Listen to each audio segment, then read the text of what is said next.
রাতের 3 ভাগের 2 ভাগ পার হলে আল্লাহ তাআলা সপ্তম আকাশ থেকে প্রথম আকাশে নেমে আসেন। নেমে এসে বলেন, মায়া ধনী ফাস্তাজিব লাহু, কে আমাকে ডাকে আমি তার ডাকে সাড়া দিব, বললে আমি শুনবো। মায়া শুননি ফাতিয়াহু, কে কি চাই, যে যা চায় আমি তাকে তাই দিয়ে দিব।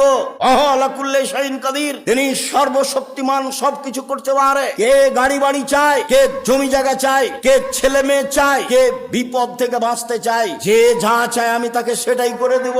মায়াস্তাগফিরনি ফাগফির লাহু, কে আমার কাছে ক্ষমা ভিক্ষা চাই আমি তাকে ক্ষমা করে দিব।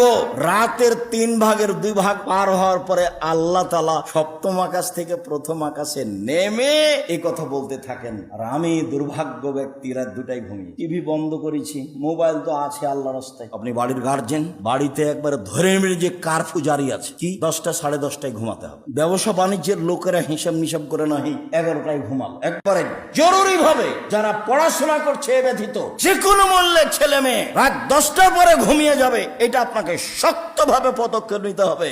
একরাহুল কালামা বাদালে শাহে, এশার সালাতের পরে আল্লাহর নবী কথা বলা ঘৃণা করতেন। একরাহুল নাওমা কাবলার এশায়ে, এশার সালাতের পূর্বে আল্লাহ রাসূল ঘুমিয়ে যাওয়া ঘৃণা করতেন। এশার সালাতের পূর্বে ঘুমিয়ে যাওয়া ঘৃণা করতেন, এশার সালাতের পরে কথা বলা ঘৃণা করতেন। বুখারী মুসলিম।